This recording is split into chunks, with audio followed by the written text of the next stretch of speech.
Number 2 of our doubleheader.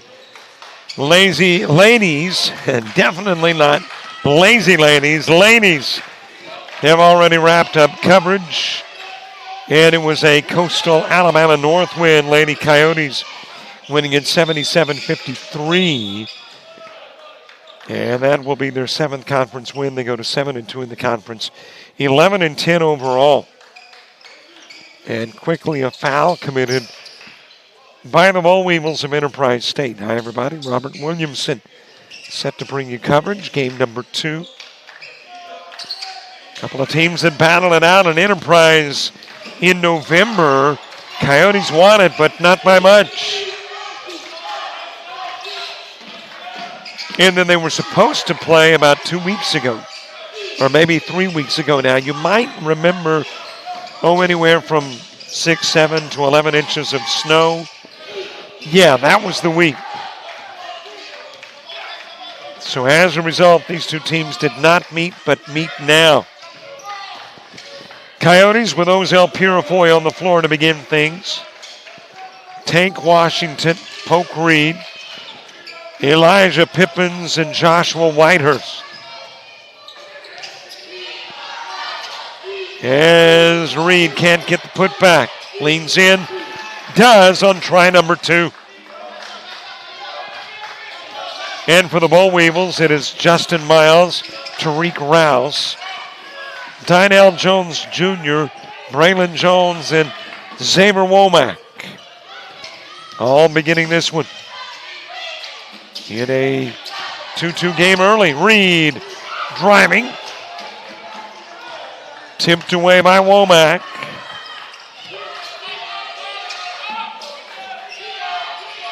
Three-pointer, it will rim in and out for Miles.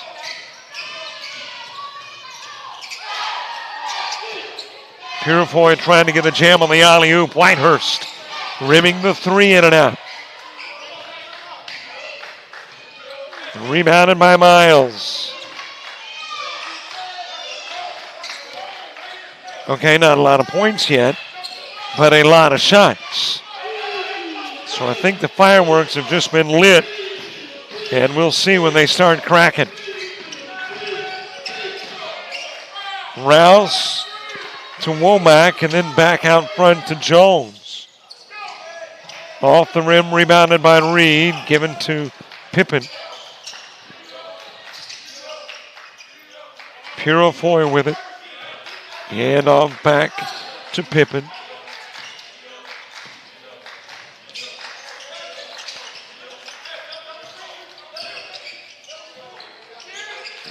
'87 was the final when these two teams met in Enterprise.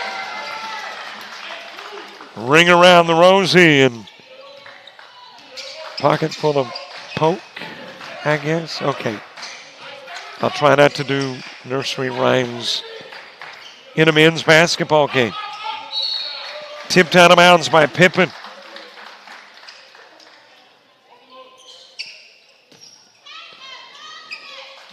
Boll Weevil basketball.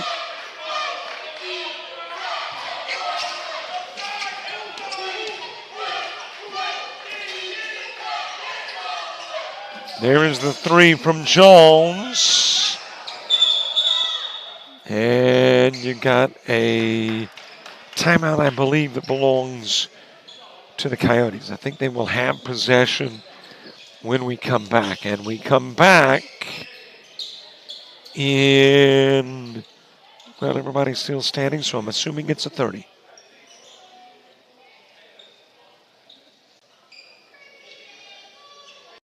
You've started this journey by yourself, but you won't have to go it alone, because now you're a part of something, a community that wants you to succeed, thrive. Here, you'll discover found family, fellow travelers, Coyotes. That's the pack. That's Coastal Alabama.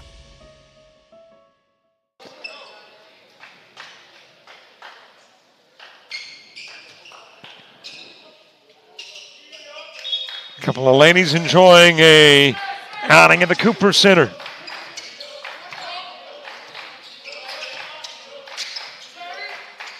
Mo Weevils with possession coming out of the timeout. Jones, perimeter 2 off the rim. Able to track it down was Rouse. Down low and an easy 2 for Jones.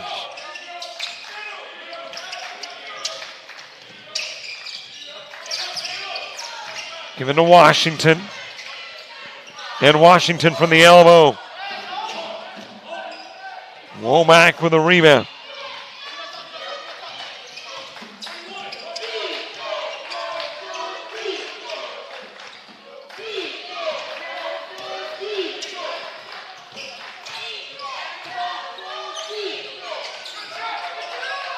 Based on the number of games left in the season, Coyotes could, it is mathematically possible, to get eliminated from postseason play if they were to lose everything the rest of the way. But I think, if I am looking at the standings correctly, a win today would guarantee them a spot. Of course, they want more than a spot. That's Reed for 3. They want a 1 or 2 spot. Their preference 1, but 2 also gets them a bye. But it's big for Enterprise State, too. They're still battling to get in. They don't have the luxuries that Coastal North has. Coastal North can lose some games and get in. Enterprise State has just about got to win everything the rest of the way.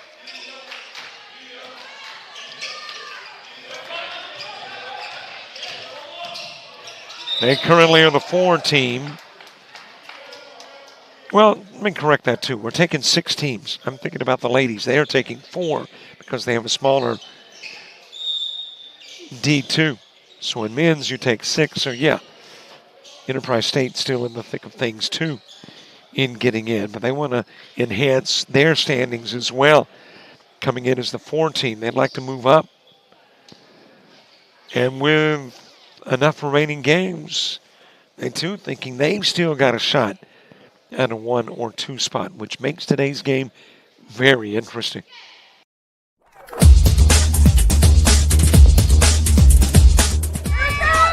Just about all White Jones County. Diving catch it, shortstop. Gross.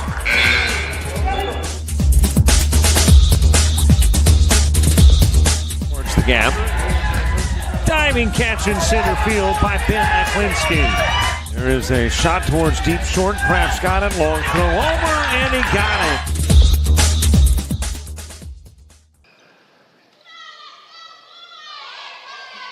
We have fans of all ages here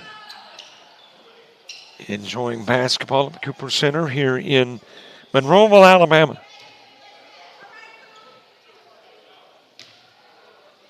Washington to the stripe.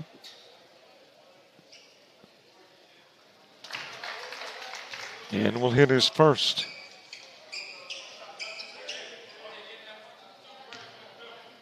And great to have you watching coverage. Don't forget, if you haven't, man, would we love for you to subscribe to our YouTube channel. We want to grow the numbers. Trying to get to 6,000 by the end of the month. Need about 180-ish. 3 ball dropped in by Justin Miles.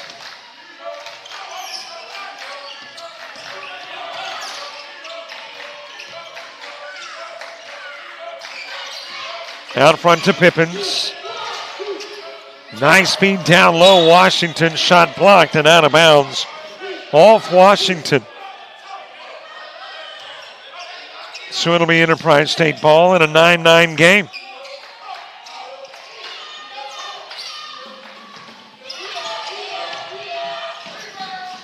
Off the glass, wrapped up by Whitehurst. Able to flip it over to Pippins. Reed's already got a bomb. Had it, didn't put it up this time from long range. Whitehurst with a long 2.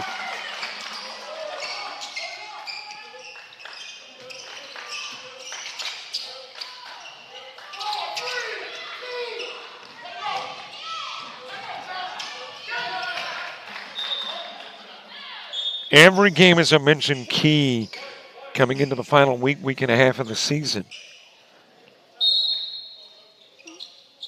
And one of those really key matchups is coming up on Monday. And that'll be a Snead State matchup against these Coyotes. That's big on both the men's and women's side. Women's side, it's a battle for 2. Men's side, it's a battle for 1. Splashed in as the buzzer sounds by Rouse.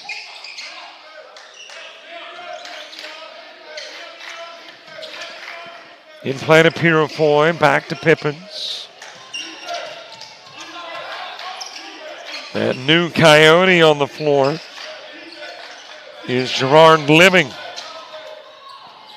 So Living into the game and Living with a board, trying to put it back, tipped out of bounds by Jones.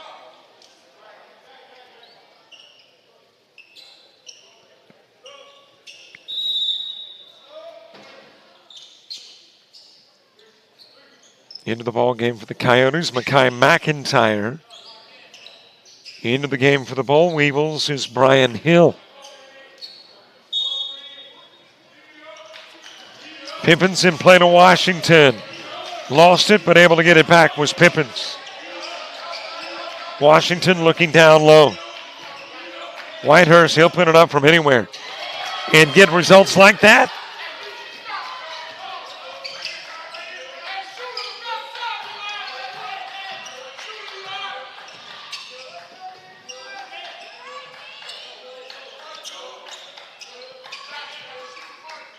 It is Malcolm Harris that has checked into the game for the Boll Weevils. Meanwhile, Jones with it. Out front to another new face, Julian Finch. Air ball on the Rouse 3 try. And it'll be Coyote basketball brought in from the baseline. A lot of sports next week.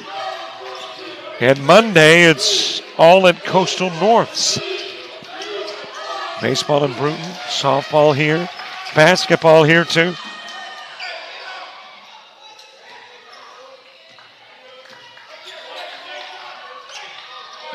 Finch to the other side of the floor, Rouse to Jones. And Jones fouled. It will be charged to Pippins. And it will take us to media timeout number 2 in half number 1.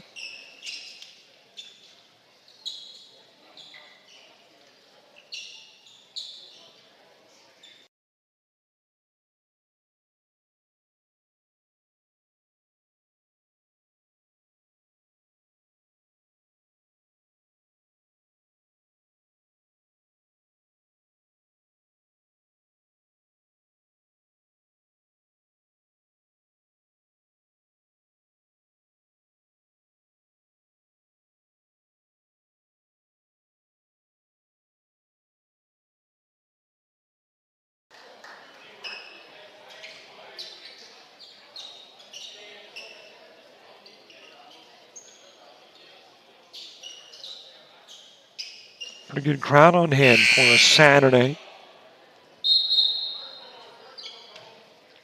Coastal North 2-2 in Saturday games. Enterprise State has only played one Saturday game. And it was against this Coastal North squad. Lost it by that 90-87 final. A game in which Whitehurst had 20 and Washington had 18.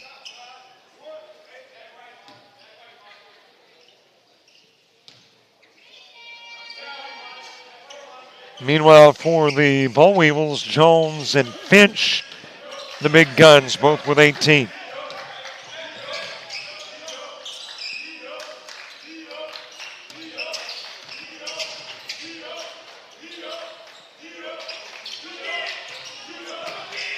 Purifoy to Washington. Over to McIntyre, down low to Living. living the spin move and draws the foul.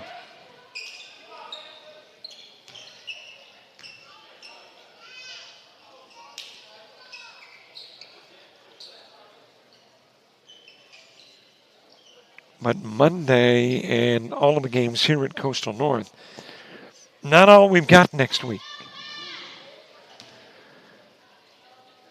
On Tuesday, Gulf Coast State, Coastal Alabama South baseball. Thursday, Reed State, Coastal South softball, Chat Valley, Coastal North basketball, Lawson State, Coastal South basketball. Friday, Bishop State, Coastal South softball. Saturday, the ALA BCA game of the week, Enterprise State and LBW. As well as Bevel State and Coastal North baseball. And that is all coming up this week.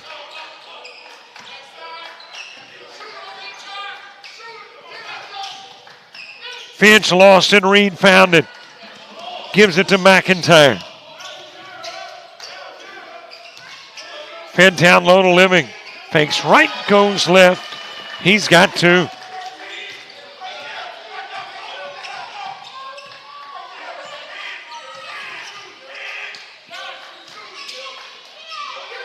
Finch giving it to Hill. Hill for three, too strong. Rebound wrapped up by Harris. That is Jones for three. Purefoy taken away by Hill. Finch off on the three try.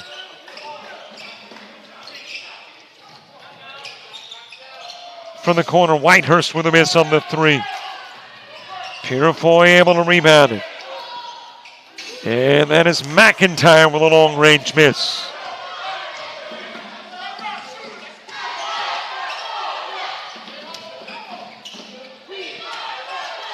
Give it over to Jones.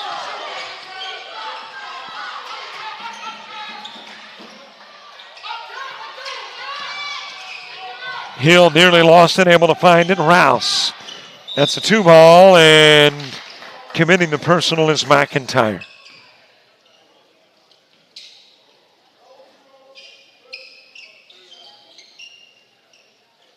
So Rouse shooting. Halftime, a conversation with Dr. Aaron Milner, president of all the Coastals.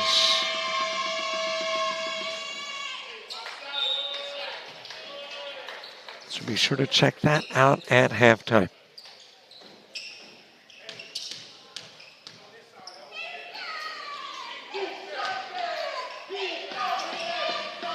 (2013) lead.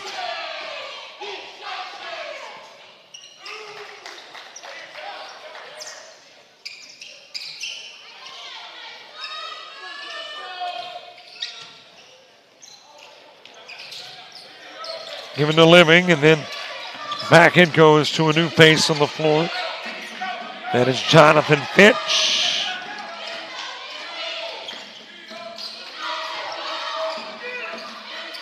McIntyre for three. Lead goes to 9.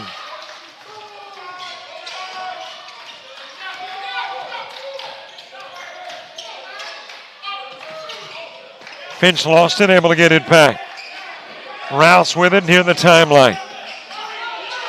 Hill in the corner. Back it goes to Rouse. Rouse leans in. Off the rim, and the foul is committed.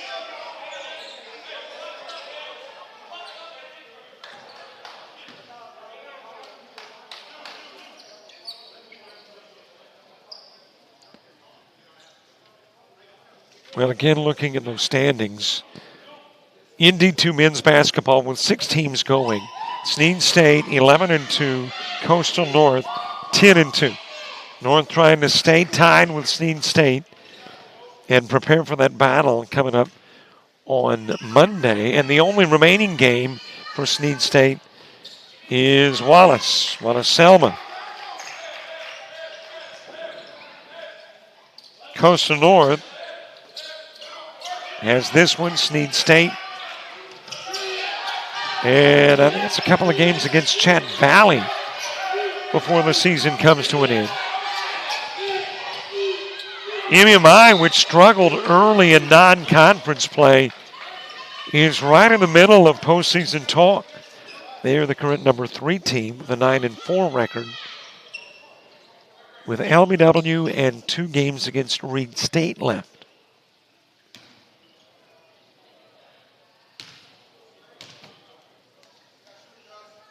Enterprise State, currently 7-5, has this one in 2 games against Bevel State. Reed State, currently number 5 of the 6 that would go, with 2 against MMI. That's big. Wallace Selman, LBW 2. And then Chat Valley still has 4 games with Wallace Selma, Bevel State, and 2 against North. Dropped in from 3-point range by Miles.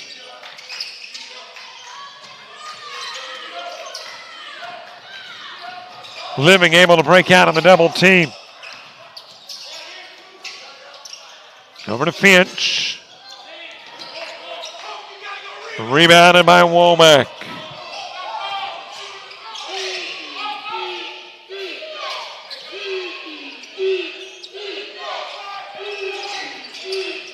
Top side Miles. Rouse giving a down low look to Womack, covered by Reed.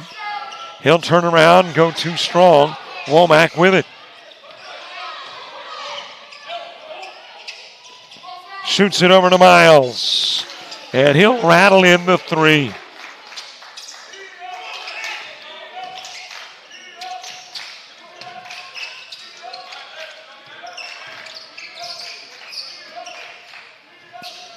Living from the charity stripe.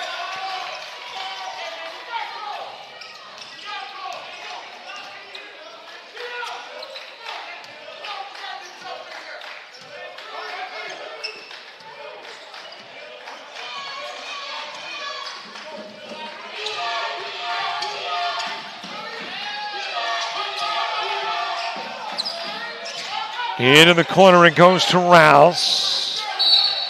And that'll be tipped by Fitch, but I think Fitch might have also, in the process of tipping the basketball, tipped Womack.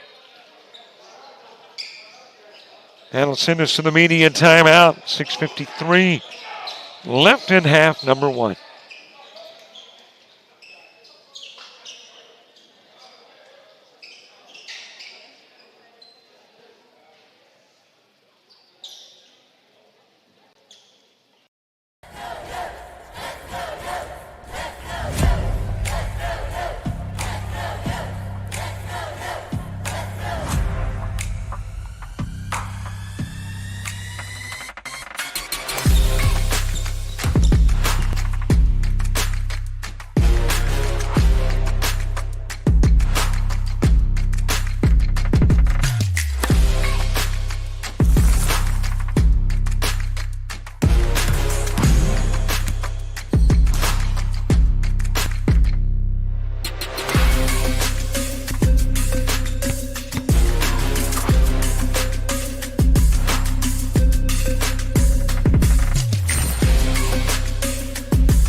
We are the Pack. We are Coyotes. We are Coastal Alabama. This is where you'll thrive.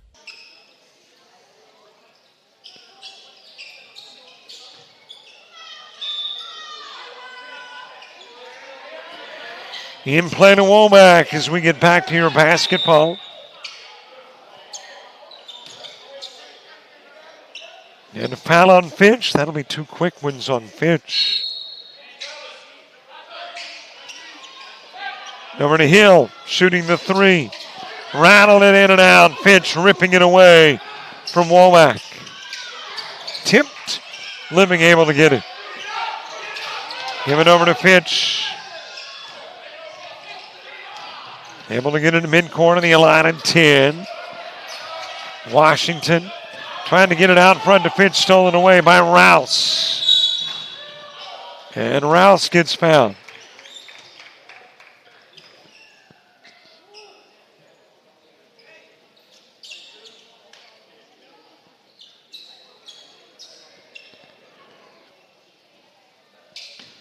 So Rouse to the line, 6:21 to go.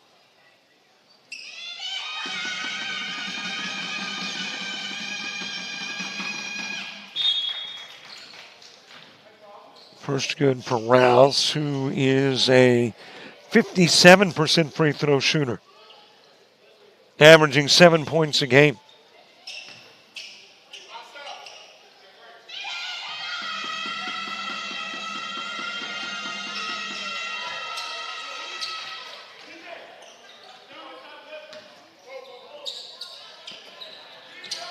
The lead had been pushed out to 9. It's been cut down to 3.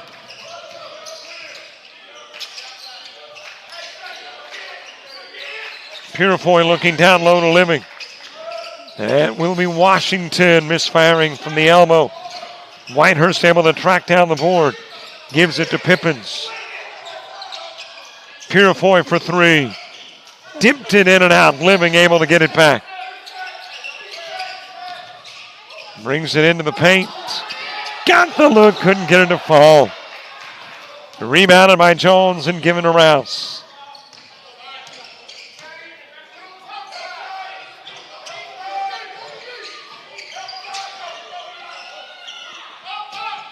Into the corner. Three-pointer driven in by Miles. And that will knot us up.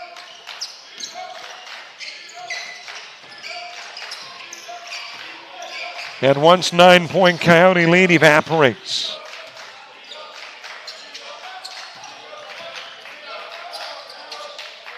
Purifoy sending Living from one side of the floor to the other. Gives out front to Pippins. Give goes to Washington. Living from the corner. And that must have slipped. He was about 1.5 feet, 2 feet short.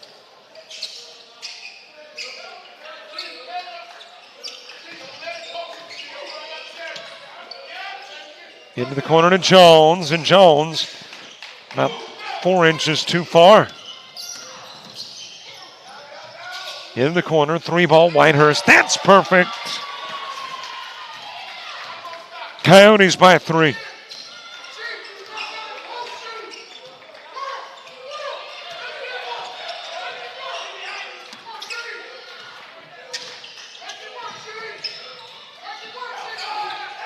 Bounce into the corner to Jones. And then you've got an offensive foul. I believe it's Womack.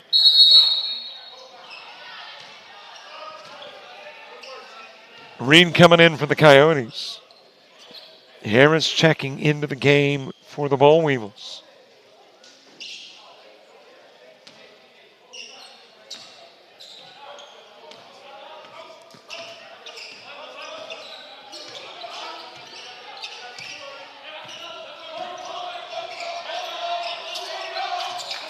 Top side, it goes to McIntyre, who is checked back into the game. Reed in the corner, has already hit one, gets another 3. Reed from long range is a 56% three-point shooter. If you shot enough threes, that would definitely qualify for the ACCC #1 spot.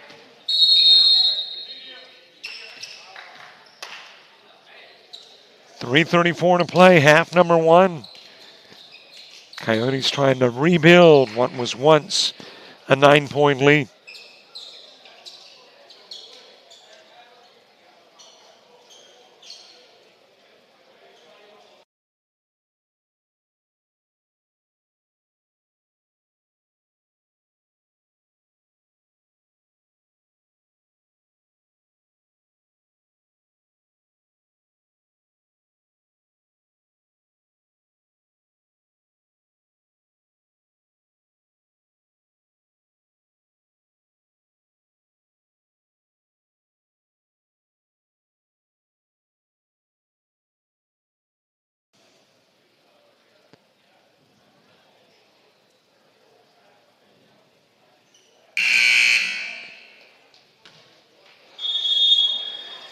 When there is junior college athletics in the neighborhood, just a recommendation, May want to go check it out.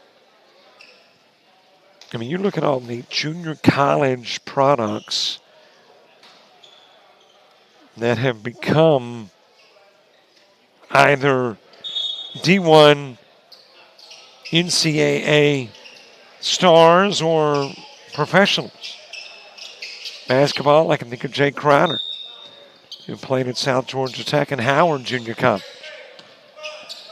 Baseball, I can think of Bryce Harper, who played at Southern Nevada.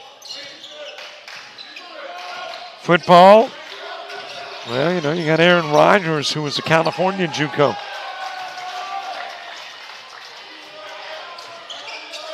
You got Cam Newton, who played at Blinn. Baseball, well, what about Craig Kimbrell? Right here in the state of Alabama. And Wallace Hansville. So who knows when there's JUCO athletics nearby what you might be missing if you don't come out and check it out.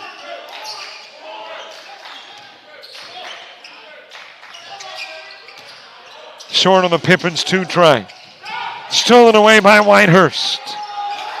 And he will drop it in for 2.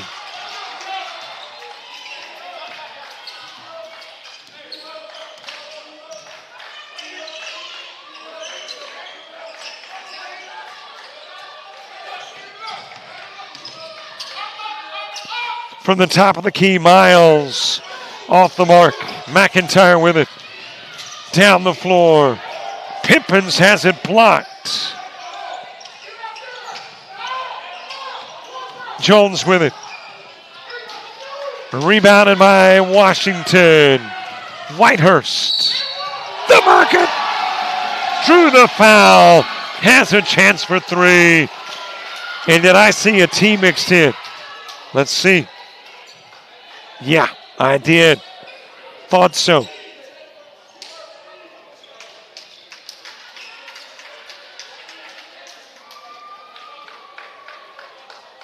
So you got the and one and you got a technical.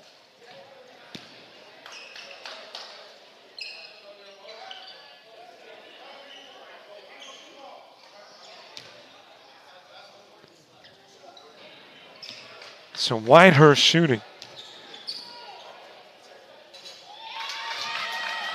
And that is the and one.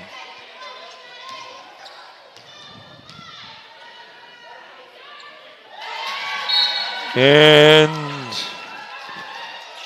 that is the technical. Oh no, those were 2 tacks. And here is the and one.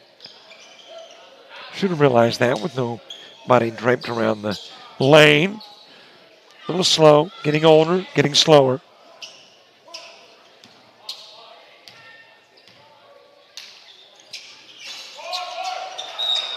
The text dropped, the and one doesn't.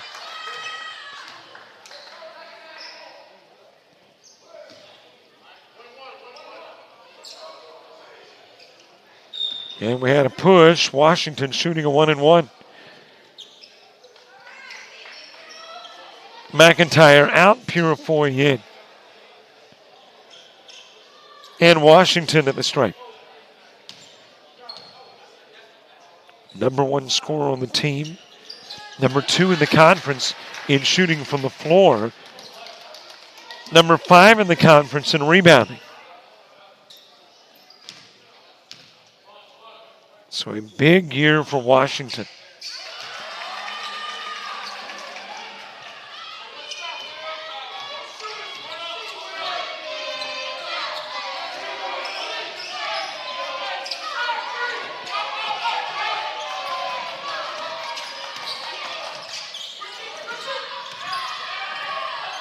Jones over to Hill, sticks it into the corner. And that is Miles trying to quieten things down with a 3-ball. Still a double-digit lead at 13. William Page coming into the game for the Coyotes. Washington misfiring, Page able to get the rebound.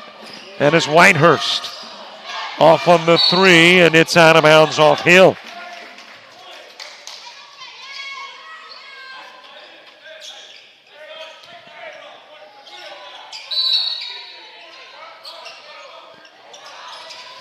Put in play to Living.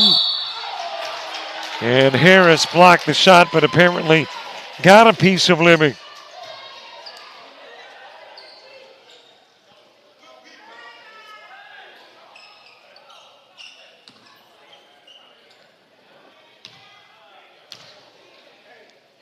So Living, the 77% free throw shooter,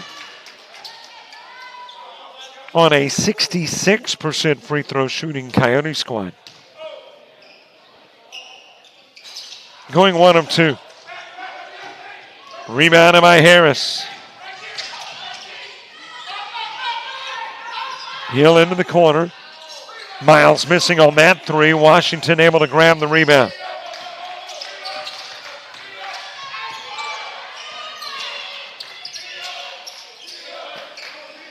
Back to Page, top side.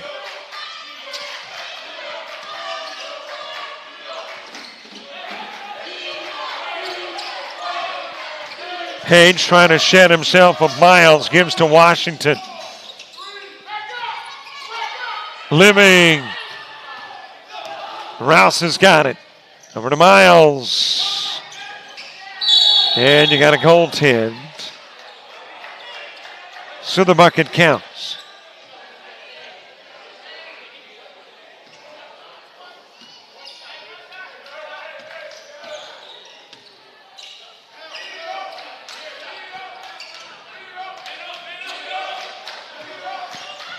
Difference between game and shot clock, you see it. It's about 2 seconds. Coyotes would like to score and pretty much milk the clock.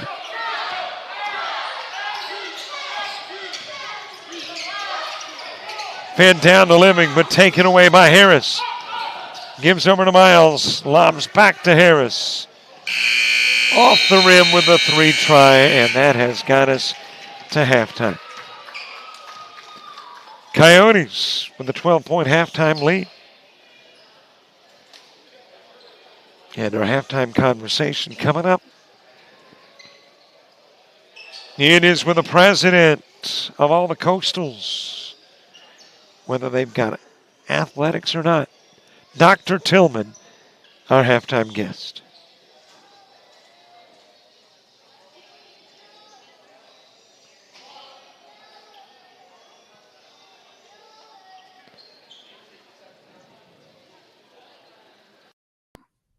Great to have with us at halftime and Dr. Aaron Milner, who is the president at all of the Coastal Alabamas. Dr. Milner, how are you? Great. Really appreciate you having us on. It is a pleasure to have you on. First opportunity to chat with you. And the first thing I always like to do in those first conversations is get a little bio on you, a little background. Where did you start from an academic perspective? What eventually got you into academics and specifically got you to Coastal Alabama? Well, I'm an example of life's journey that sometimes if you want God to laugh, tell him your plans, so to speak. But I started as a middle school teacher and coach back in the mid-90s and was in Eufaula, Alabama, and worked my way from there to becoming a teacher and assistant coach at Eufaula High School. From there, I went back to my hometown in Enterprise, Alabama, where I was again a coach and a teacher, and ended up either being recruited or going into administration, and went into administration as an assistant principal. Kind of rose up the ranks to principal, and then to superintendent, and then one day received a call from the board member in Saraland City Schools, and moved to Saraland, and we had great success as a team in all facets, from the athletics to the liberal arts to academics, and in our facilities at Saraland City Schools, and would like to believe that was something that caught the eye of the chancellor of the two-year system, Mr. Baker, and ended up, I expressed interest in this position when it came open and was fortunate to be selected by Mr. Baker and the Board of Trustees to lead Coastal Alabama Community College into this next chapter. Let's go all the way back to where you were in college, getting educated for the vocation that you felt like you wanted to travel. Did you ever see yourself as the president of a junior college when you were just leaving, let's say, college to join the workforce? Absolutely not. And I share that with young people often, keep your dreams wide open. And when I say young people, I mean I've had the great opportunity to address a lot of our students here at Coastal. Excuse me. And I tell them, keep an open mind because you never know the opportunities that are going to be presented to you. I was a big athletics guy and wasn't a very good player, I didn't think, but I had the ambitions of being a coach and being a teacher, and I still admire our classroom teachers, our instructors. Those are the boots on the ground, and love doing that. But was at the University of Alabama and had a great friend network, and 3 of us ended up going into school administration. One is deceased, but was the former president of Enterprise State Community College, and then another one is now assistant state superintendent of education, and we all look at each other now, with the exclusion of Matt, of course, but our friend group's kind of like, how did this happen? But I've tried to approach things with a servant's heart, and just want to really be in this role to see the lives of our students, that they have the opportunity to lead a better life through their experience at Coastal Alabama Community College. What athletic or what sport did you coach? I'd like to say I coached football, and I was a head baseball coach for a year, an assistant baseball coach for a year. I was always an assistant football coach, but I was a 5A and 6A level, so it was a decent, we're pretty quality programs. And then I was asked to coach. I was an assistant basketball coach and a head girls basketball coach, and I don't know how much I coached them. I tried real hard, but I was filling in that spot, and was passionate about it, but tried to give my best whenever I fulfilled those roles. When I think of Coastal Alabama, I'm involved from the athletic perspective. So I'm looking at North and South that have got athletic programs. But Coastal Alabama is far more expansive than just Bay Minette and Bruton and Monroeville, is it not? No doubt. We serve 20% of the entire state of Alabama. We have the largest footprint, if you look at land mass, of all of Alabama's 24 community colleges.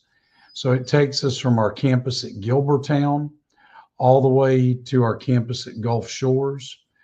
We have a campus in Mobile County at Brookley Field, where it's at the site of the Mobile Airplex Airport. And we teach airframe power plant. When you fly in a plane, that plane's engine may have been broken down and rebuilt by a graduate of Coastal Alabama Community College. Our Thomasville campus is just booming. It has everything from academics to, we serve the multiple plants up and down Highway 43 and making sure that we have quality employees for them. Our Atmore campus is bustling right there on the interstate as well, and we serve various trades, but also our academic courses that are offered there are helping students go to a 4-year school, or they can go into one of our trade programs, such as HVAC, heating and cooling, to our nursing and allied health programs. And those students are able to go 2 years, and are pretty much 100% of those students get a job when they leave our program. So, sky's the limit. Gulf Shores, our culinary program, students are finishing there and immediately going to a job working for a restaurant along the coast. So it's just, it's very rewarding for me to go into these communities and witness the impact that our instructors are having in those communities. We like to say that we play a major role in fueling Southwest Alabama's workforce through all of our various programs. And so we're just consider ourselves blessed to be able to have that type of impact. I don't think there is a leader of any organization that is successful that doesn't go into a job with, hey, here's some things I would like to do. And once in that job, set additional goals. So take us through some of the things when you came on board that you wanted to see happen, and things that you'd like to see further down the road for Coastal Alabama. Well, I'll start with something that's pretty obvious, but our facilities, we've already, and some things, most people don't look at it and go, wow, but when you think about it, the necessities are very important. And so, for example, we've already re-roofed in 1 year 75% of our Bruton campus. It has a new roof throughout.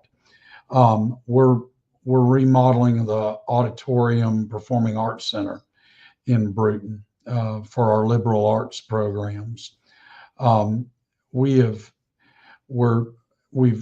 re-landscaped throughout our campuses and made it where when you're a student and you walk up, or if you're a parent and you walk up with your student for the first time, you want to say, well, that's an appealing place. That's somewhere where I want my child to go. If it's something that's old and drabby and that kind of thing, we don't want to necessarily send our child there.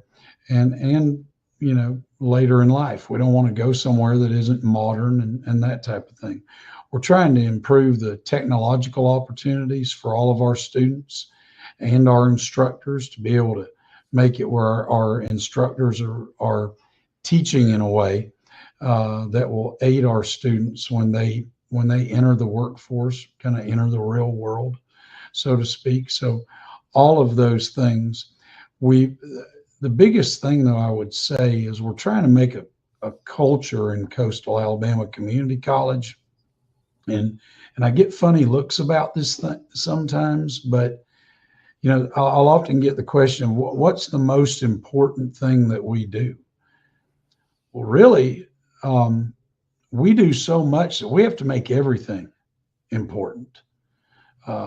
If it's our athletic programs, we want to be able to say that we're doing the very best we can in our athletic programs and what we're providing there. If it's our academic programs, we want to provide the best instruction we possibly can. If it's the appearance of our facilities, we want it to be the best that it can be. So creating a culture top to bottom of excellence, frankly. Now we're not there by any stretch of the imagination. I want to make that clear. And probably during my time, I'll never feel like we got there. But we're going to always strive to do that. And we're seeing those changes take place. Athletics-wise, facilities-wise, we're doing some great things. Monroeville, we've completely renovated our softball facility. It's being redone or been upgraded, redone, new painting. It's had a total makeover, so to speak. In addition, we've resurfaced our tennis courts. We're getting ready to put a new roof on our gymnasium and prospectively a new gym floor just at Monroeville alone. At our Bruton campus, we're putting up a new grandstand for baseball, new restrooms for baseball, and we're getting ready to do some remodeling in our baseball locker room. And then at Bay Minette, we're taking on a major project in a new softball and baseball locker room that will be connected to a covered open air, so to speak, hitting facility, but it's going to be state of the art. It's going to have meeting areas, training room for our athletes. And on top of that, and I know you've seen it, our newly remodeled gym that we have. I bring those up just to kind of the standard we're trying to set throughout our footprint of all the things that we're doing. At Fairhope, we've taken on new advising centers that have been recently constructed, or center that's been constructed, and then a new parking area that's been redone that's going to really assist the campus. So just across the board throughout our footprint, the challenge I have is what you've already alluded to, 8 campuses throughout, and trying to provide that balance while showing each of those communities our concern and care that we want to be able to educate anyone in their community in a first-class facility. It just comes to my mind, Thomasville, we just did a major re-landscaping project there that's completely changed the way the facility looks, and we remodeled what we call the Tom Bigby Room, which is a large conference center type area that's used by organizations throughout Southwest Alabama. So there's a lot going on, as you can tell, and but we're very proud of it. I wish we may have to ask the folks to extend halftime, or we'll just have to do this again. We have run out of time, but man, it has been great talking with you. I love Coastal Alabama and the progressive mindset there, and you as the leader initiate that. Thanks so much, Dr. Milner, for being our halftime guest. Thank you. And lastly, I'd just like to express my appreciation to all of our coaches for the effort they put forth in not only competing, but also producing quality young men and women. So I'm so proud of the job they're doing. Thank you, Dr. Milner. Thank you.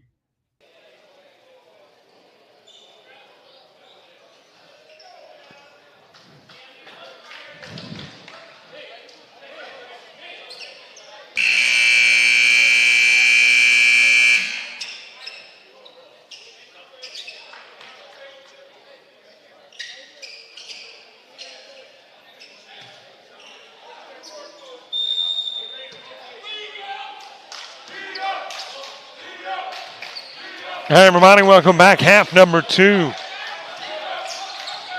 Coyotes taking a 12-point lead into the locker room at halftime. The first time these two teams met, the Coyotes led at half by 7.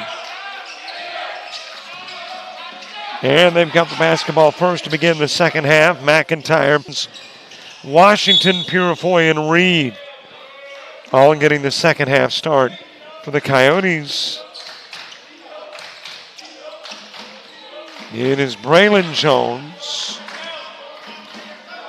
and Dynell Jones, as well as Womack, Rouse, and Miles to begin half number 2 for the Ball Weevils.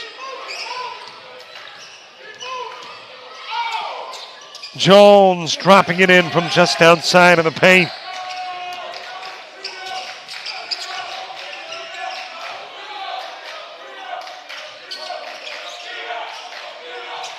Into the corner to Washington. Purifoy near the timeline, left side. And he'll walk with it.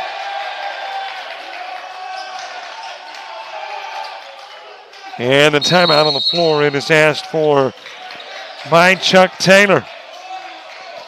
An early timeout, but sees something early he wants to correct. Back in 30 on JockJive.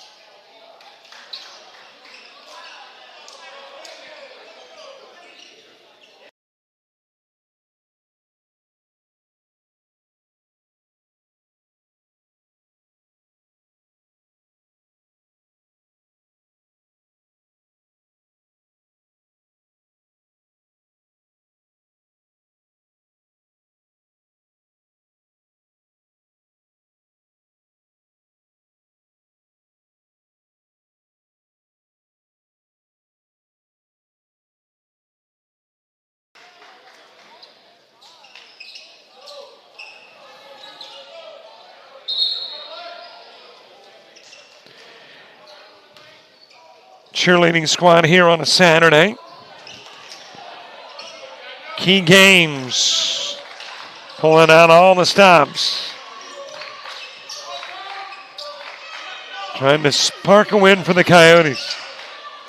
And stay tied with Snead State in that #1 spot in D2. With a trip to Montevallo in the future. University of Montevallo hosting the semifinals on Thursday. I believe that is the 27th of February. For the quarterfinals, semifinals on the 28th, and the championship on the first day of March. Which, believe it or not, is not very far away. We're talking about, what, a week from Thursday? I'm not sure where all this time's going to. I mean, did we not just start the new year? Weren't we celebrating Christmas about 5 days ago?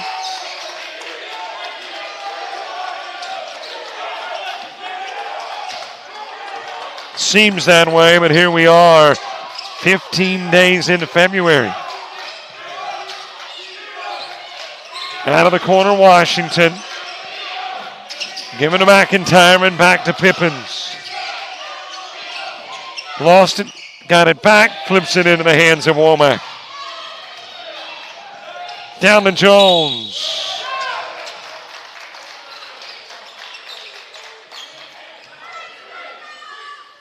And Coastal North still looking for their first second half points.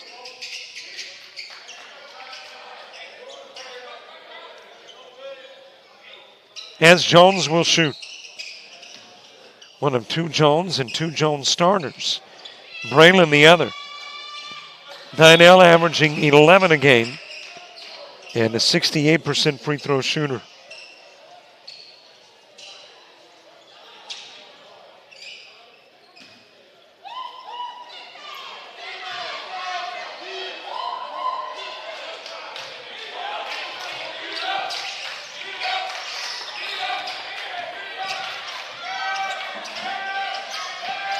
William Page into the game for the Coyotes, came briefly into the ballgame late in the first half. But into the ballgame early in the second half. Also Gerard Living in for the Coyotes. Looking for their first points of half number 2.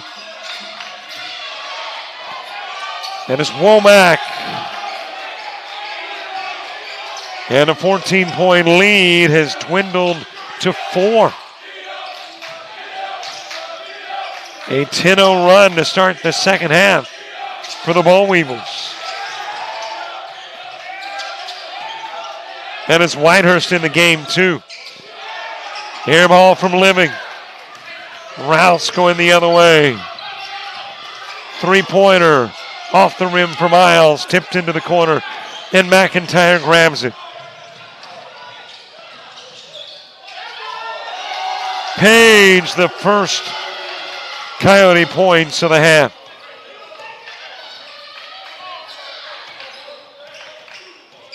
And that is the first William Page points of the game.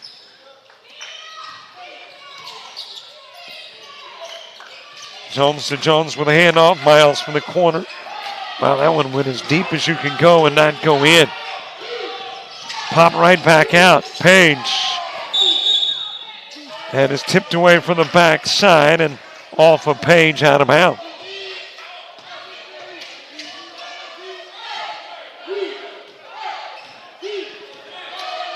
Boll Weevils with a basketball.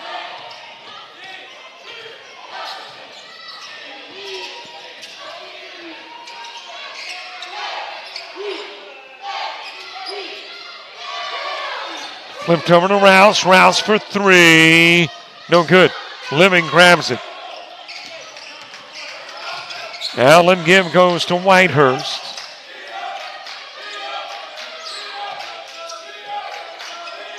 Page back over to McIntyre.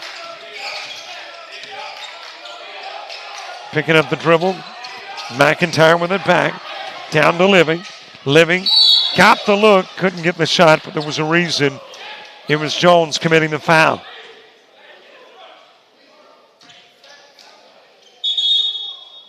And that will get us to our first media timeout of the second half.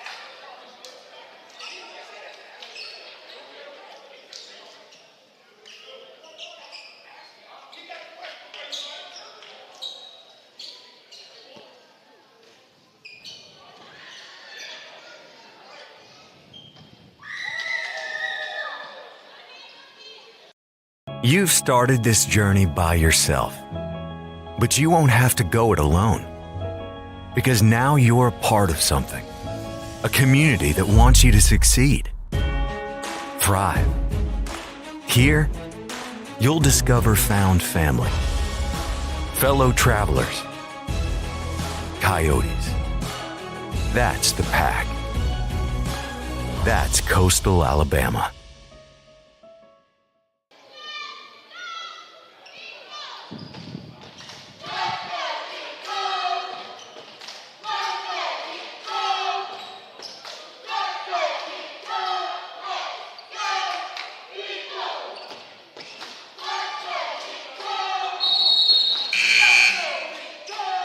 A 12-2 start, Boll Weevils in half number 2, and it has wiped out a lot of a 14-point lead.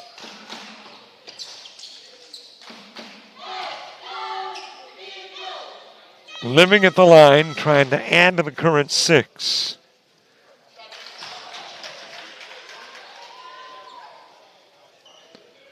Living, the last time these two teams met, was a starter.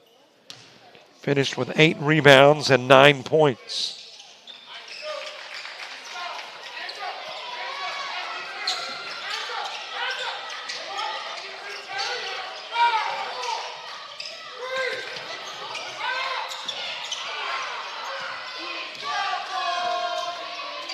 Rouse with a give to Jones. Jones with Page defending. Trying to swing in Womack, tipped out of bounds by Living.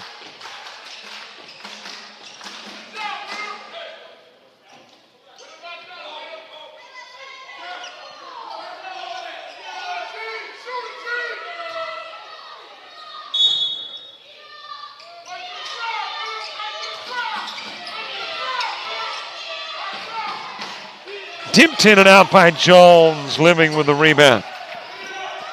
Page giving it to McIntyre.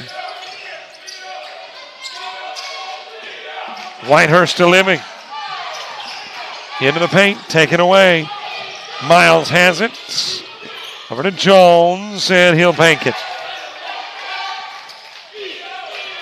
Get it back to a 6-point game.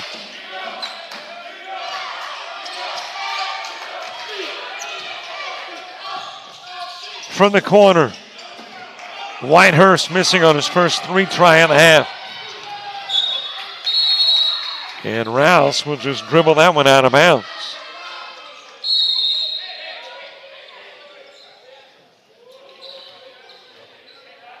Elijah Lewis coming into the ball game for the Coyotes. Ozell Purifoy as well. For Lewis, who has started 6 games, it's his first time on the floor. There is a ton of depth on the Coyote bench. I mean, you can go really deep. Over the course of the season, there has been 1, 2, 3, 4, 5, 6, 7, 8, 9, 10, 11, 12, 13 different guys get a start.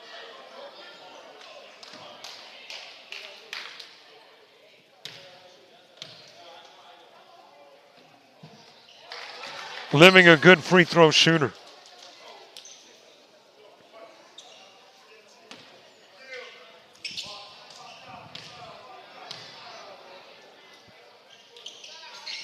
Hits both.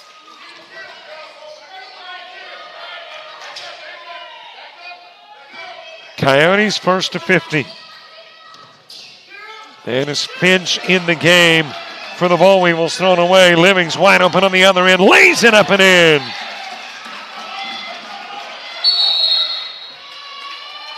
And that's got the ball weevils asking for time. 14-15 to play in the game. And Coyotes working on rebuilding that 14-point lead.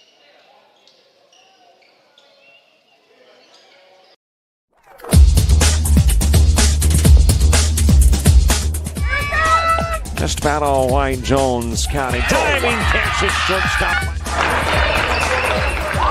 Gross.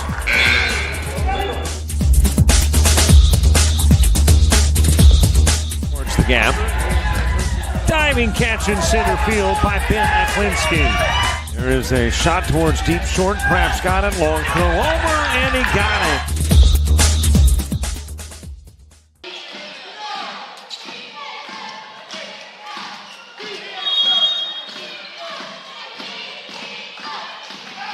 Finch putting it in play to Rouse.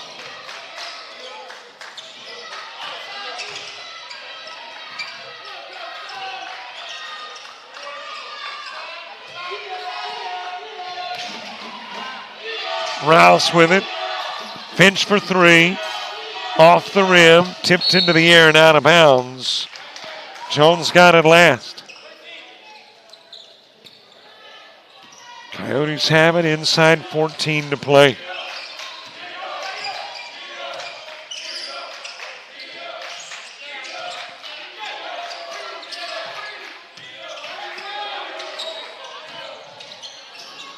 Purefoy with a drive, got it back and got the two. Womack took a swipe at it, came up empty.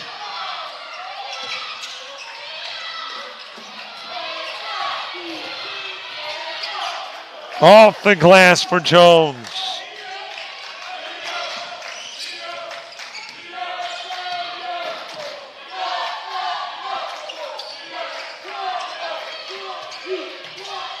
Lewis in the corner, eventually to Reed, blocked once and then Womack twice, but second time got body on Reed. And Reed, who has hit a pair of threes, big guy going to the stripe, hoping to drop in a pair from there. And get that lead almost to where it was at halftime.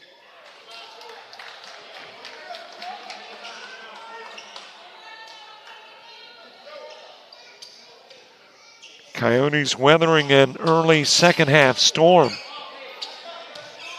Ballweevils scoring 10 straight. But the Coyotes on the rebound.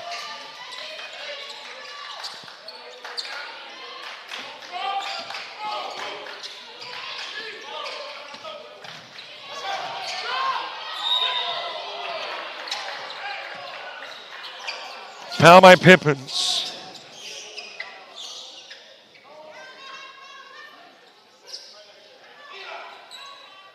And it'll be put in play from the near sidelines. We have got a good seat in the crow's nest perched above the floor.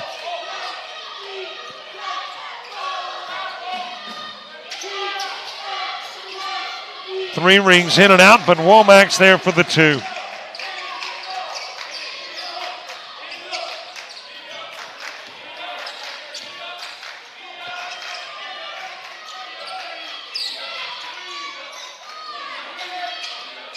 Living top of the key. Eventually back to Living, a little too strong. Winds up in the hands of Miles, who gives to Finch, who gives to Rouse. Into the corner, Jones for three. Tipped over to Living. Pippins going the other way. And he will get fouled.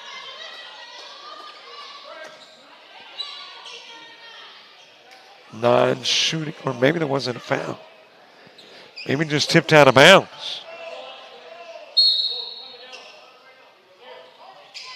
Well, Hill was headed to the scorer's table, and assistant coach grabbed his hand and said, come back.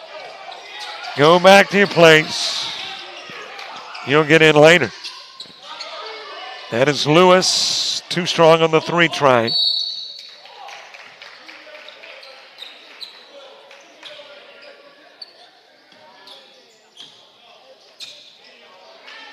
And we're the media break. Just a tad under 12 to go. Coyotes by 9.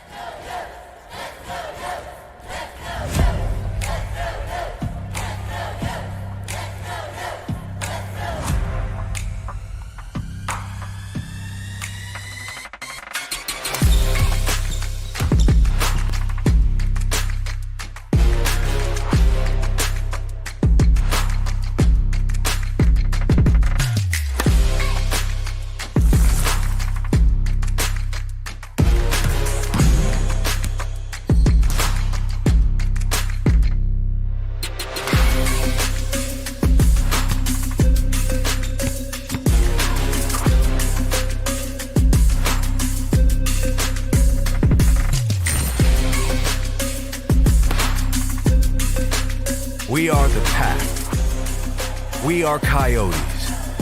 We are Coastal Alabama. This is where you'll thrive.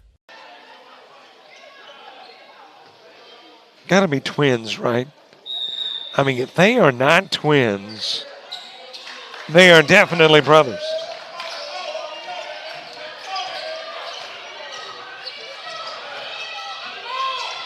Rouse eventually into the corner. And the 3 from Miles. He has hit some big threes in this one.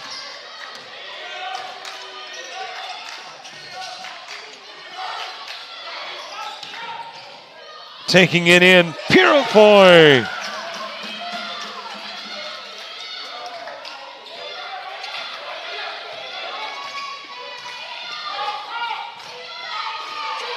Clay Hill, I make that Brian Hill checking into the game.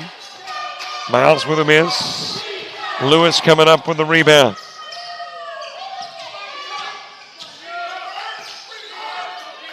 I was trying to think where I got Clay Hill from. It just dawned on me. There is a Clay Hill Animal Clinic in Greenville, Alabama. And I think that's where Clay Hill came from.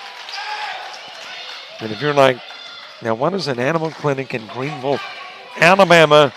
I mean, how does that break into your mind on a Saturday of basketball in Monroeville? Well, they advertise with the radio station I've got up there. That's my excuse. I'm sticking with it. Rouse the miss. Lewis another rebound.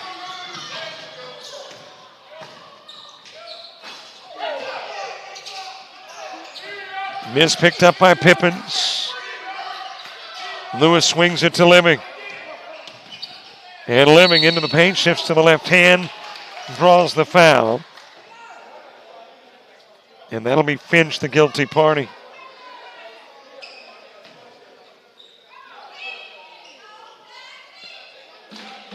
And Living heading to the stripe.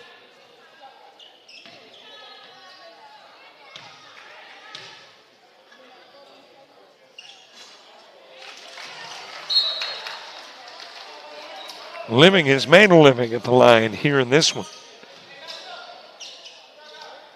I think he had a 1-for-2 trip to the stripe in the first half. Otherwise, if not perfect, nearly. Gets both here. And that lead has been bumped back out again to near what it was at halftime.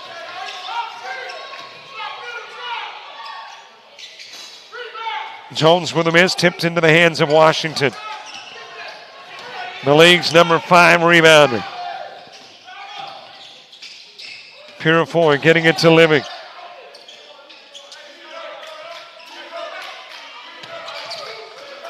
Whitehurst. And that is Pippins just inside the charity stripe. And now we are back to that 14-point lead. Living's got it.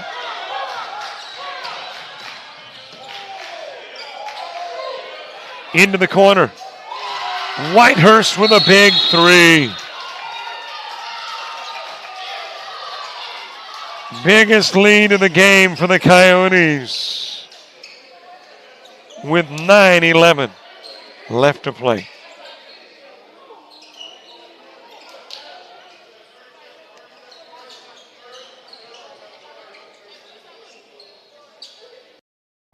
When you're starting something new, it's never easy.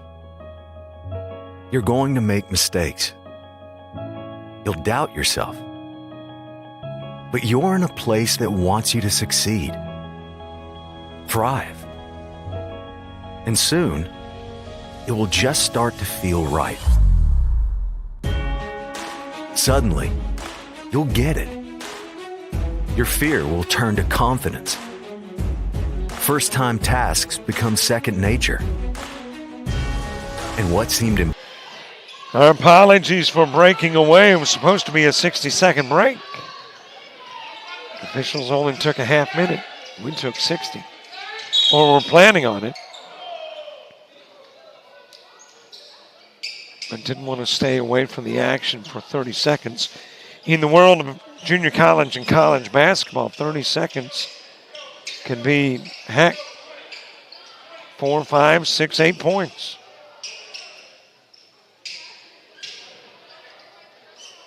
A little perspiration on the floor.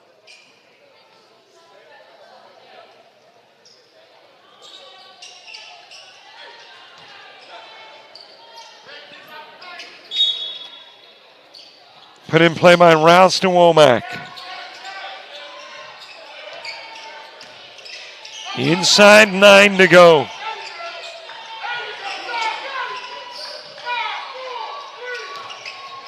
Jones in and out. Living with the rebound. Viali. And you might have a goaltend on Womack, and you do. Stuck his hand in the underside of the hoop. Shoved it back out.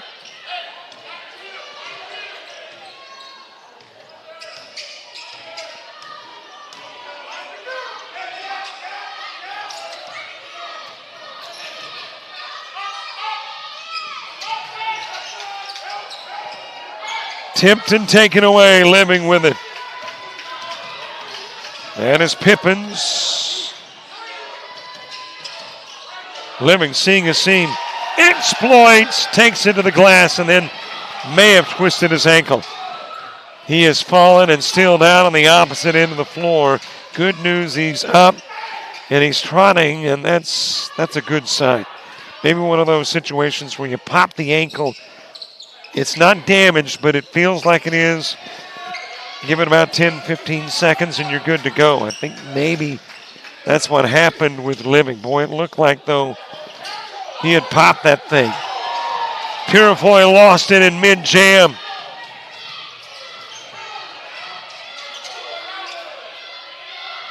Rouse off on the three, rebounded by Living.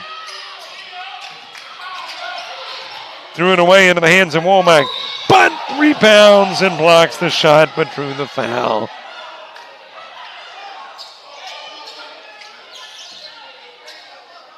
So Living picking up the foul. It does look like he is limping ever so slightly. So Living going to the sidelines. Doesn't at the moment look 100%.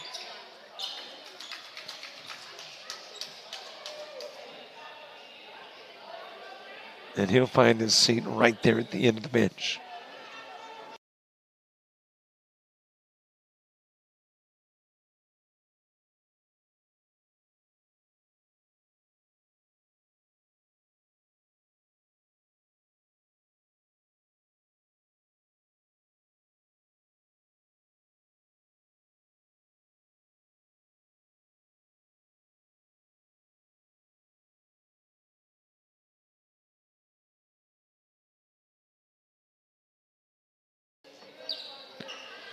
Well, we are keeping an eye on Living As Harris will go to, make that Jones will go to the line and shoot. Well, I don't see living up. Yeah, there he is. And you can see he's walking tenderly.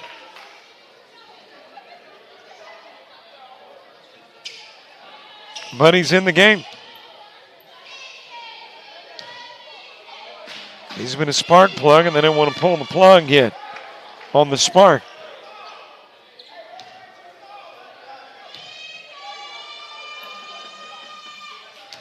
Harris getting both.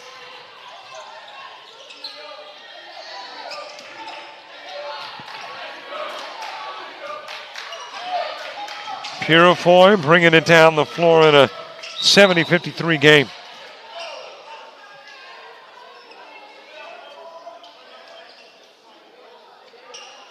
And Purifoy after the foul.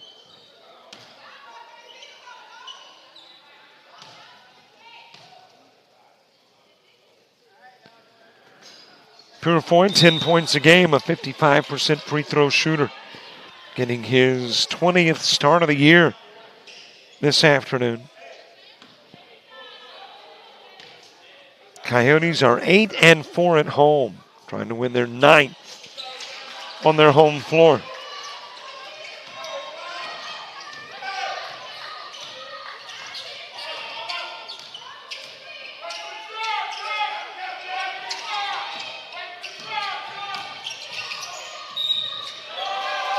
And a lean in, a bucket, and maybe an injury.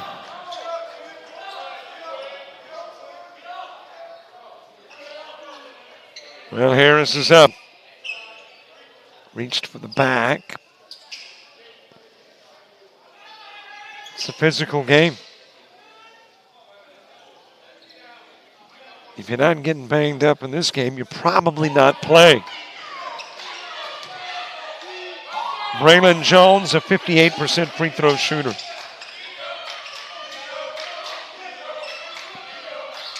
Turns it into a 71-56 game.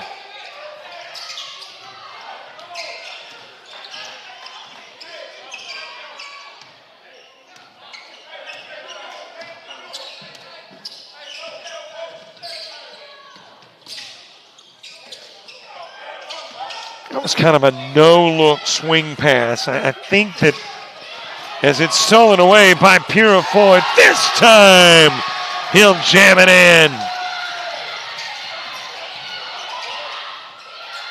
Lost. Jones got it back with a shot no good. Reed with it. Poke Reed checking into the game. What I was about to say on the McIntyre pass way back. See what I mean? As far as the scoring, it's going to happen quickly. But it's like he committed to the no-look swing pass and just carried through with it, not knowing at the moment whether Washington was there.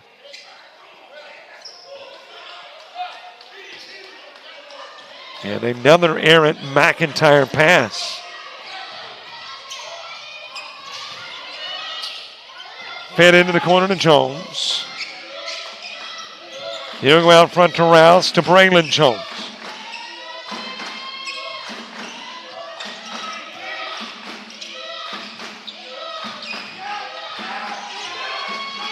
Malcolm Harris in the game. Rouse with an air ball said he got fouled. The official called nothing. Purifoy. Back over to McIntyre. Whitehurst down low to Reed. And Reed able to clear the lane.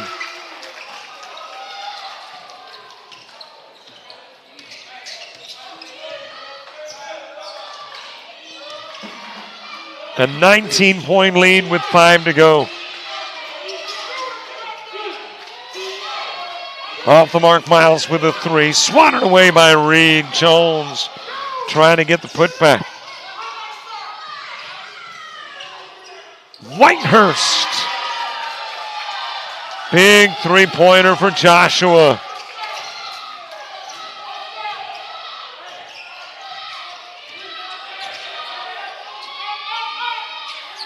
Into the corner to Jones, short on the three. Washington with the board.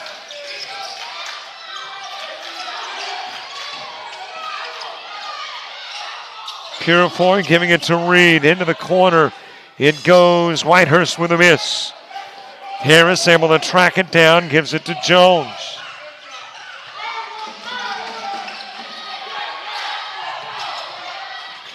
Harris and Reed will flick it away, but commit the personal.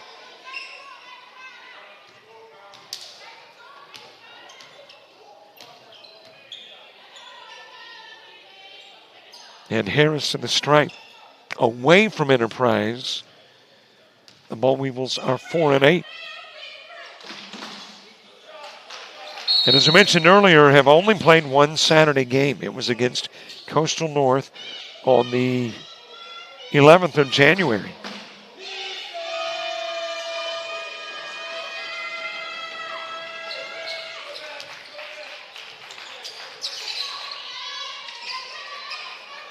Coastal North trying to improve their Saturday play to 3-2. And they definitely want to be playing on a Saturday at the University of Montevallo. If you're playing Saturday, March 1st, you are playing in the championship. Into the corner to Whitehurst, shoots the three. Nails it, Coyotes.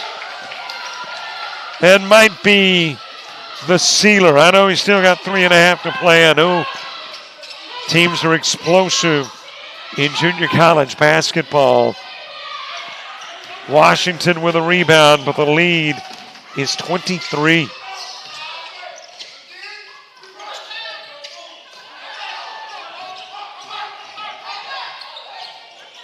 Whitehurst.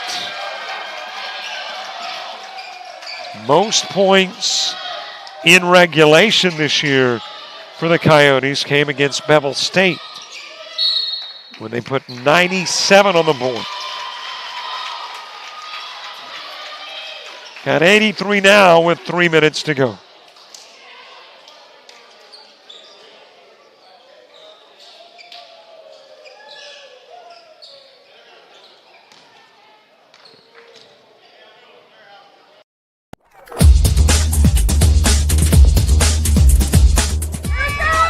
Just about all Wayne Jones County. Diving catch it, shortstop. Gross.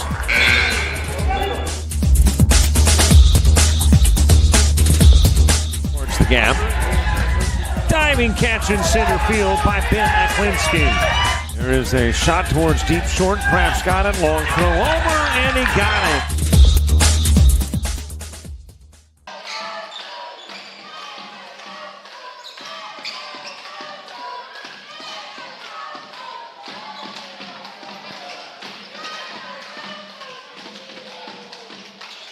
A little less than 3 to go in this one.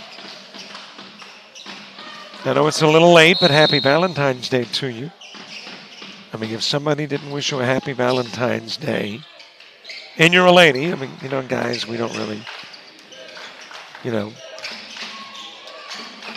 get into the Valentine's receiving. It's for the ladies. Sure, if somebody didn't, I have. Hope you had a good one. Coyotes are about to have a good post-Valentine's Day. Ladies have already won, and the guys are about to.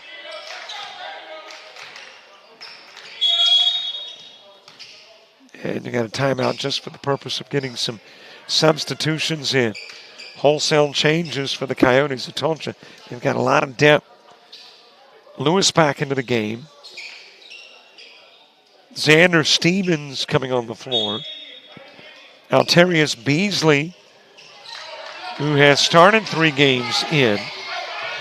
Trey Durant, who started a couple of games in. And Javon Duncan in.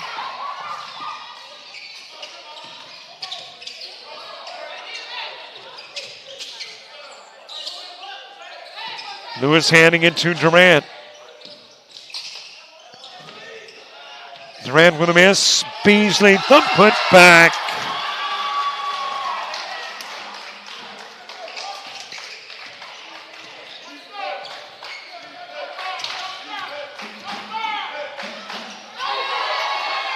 Swatted into the hands of Jones. Jones into the paint.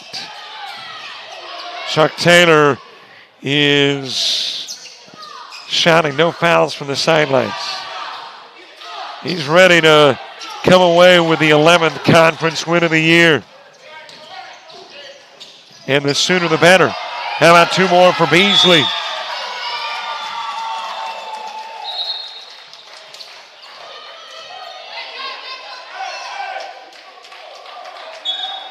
And another timeout just to get players in. Gabe Stevens coming into the game.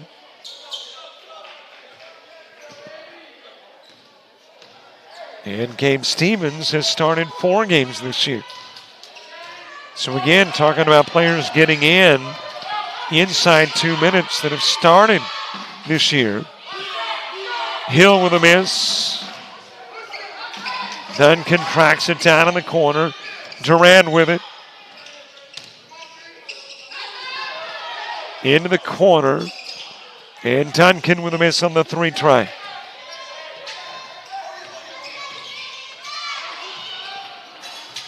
Outside of the arc, wrapped up by Beasley.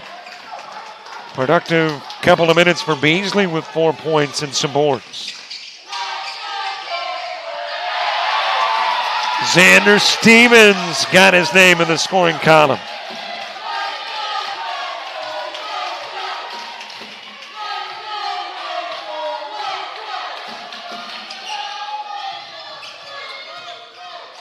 Rouse giving to Womack. 3-pointer from Jones.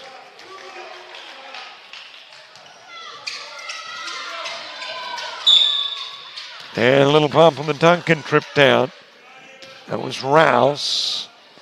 And that's a non-shooting foul. It'll be brought in from the sideline.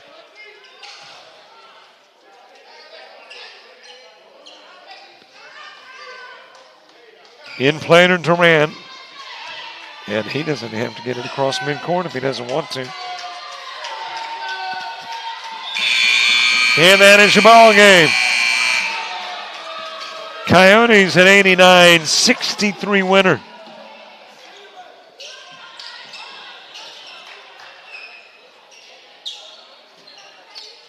And as a result of the win, Coyotes pushing that conference mark to 11-2. They will stay tied with Snead State atop the division. And that really sets the stage for a matchup on Monday. Parsons and Coyotes. Coyotes 3-2 on Saturdays, 9-4 at home. And that'll wrap up our doubleheader here. A good 15th of February for the Coyotes. Ladies and guys win. Thanks for watching. For all of us here at JockJive and with Coastal Alabama, I'm Robert Williamson. So long, everybody.